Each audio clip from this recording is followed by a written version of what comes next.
This form of revelation was common among the holy prophets of the Old and the New Testaments, for the light of perfect prophecy which they possessed terminated in the understanding of some hidden mystery, and without this intelligence or intellectual light, they would not have been perfect prophets, nor would they have spoken prophetically.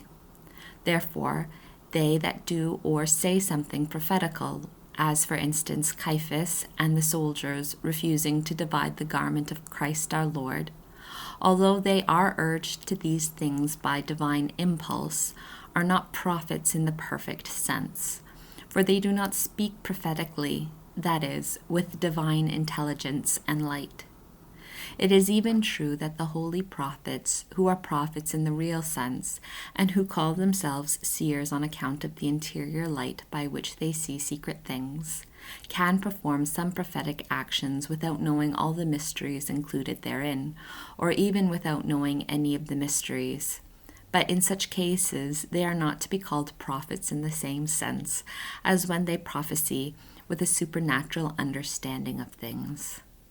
This kind of revelation is of many different grades, which cannot here be explained, and although the Lord can communicate it irrespective of charity, of grace, and virtue, yet ordinarily it is accompanied by them, as in the prophets, apostles, and the just, and this happens both when he manifests his secrets to them as friends, and also when the intellectual visions or revelations are given for the advantage and greater advancement of those who receive them, as I have said above, number 616.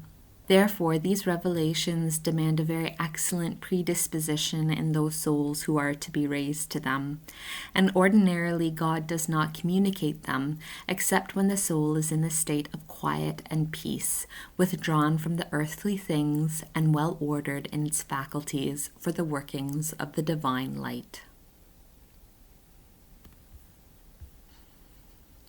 In the Queen of Heaven, these intelligences or revelations were vastly different from those which are proper to the saints and prophets, for Her Highness enjoyed them continually, both in habit and in act, whenever she was not enjoying other more exalted visions of the divinity. Moreover, the clearness and the extent of this intellectual light and all its effects were incomparably greater in Most Holy Mary. For of the truths, mysteries, and sacraments of the Most High, she knew more than all the holy patriarchs, prophets, apostles, and more even than all the angels combined. And she understood more profoundly and clearly, more unerringly and securely all that she did know. By means of this intelligence, she penetrated to the very being of God and to his attributes as manifested in the very smallest of his works and creatures.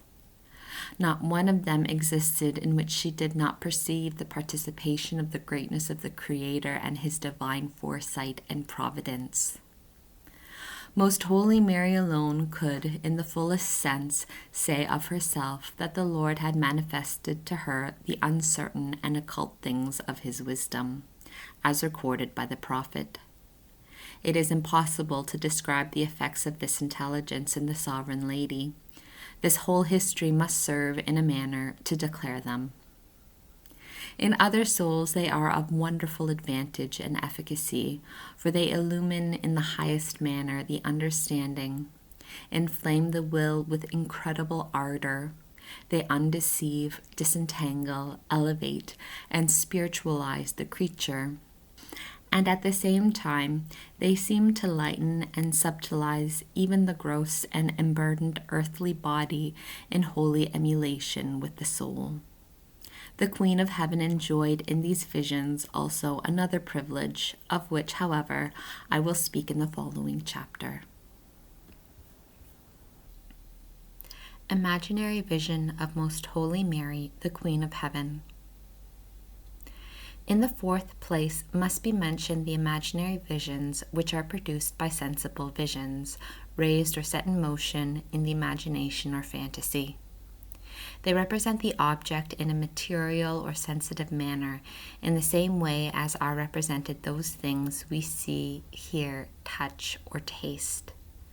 By means of this kind of vision, the Most High manifested to the prophets of the Old Testament great mysteries and sacraments. Such happened especially with Ezekiel, Daniel, and Jeremiah, and under the influence of similar visions, the evangelist St. John wrote the Apocalypse. Since these visions partake so much of the sensible and corporeal element, they are much inferior to the ones spoken of under the preceding heading. On the same account, the demon can reproduce them in appearance by exciting phantasms of the imagination. He does not, however, reproduce them in reality, being the father of lies. Therefore, it is necessary to beware of these kind of visions, and to examine them in the light of the teachings of the saints. For if the demon perceives any cupidity toward them in the soul during prayer or devotions, and if God permits, he can easily work deception. Even some saints, though dreading the dangers of such visions, were nevertheless entangled in them by Satan in his assumed light, as is related in their lives for our instruction and warning.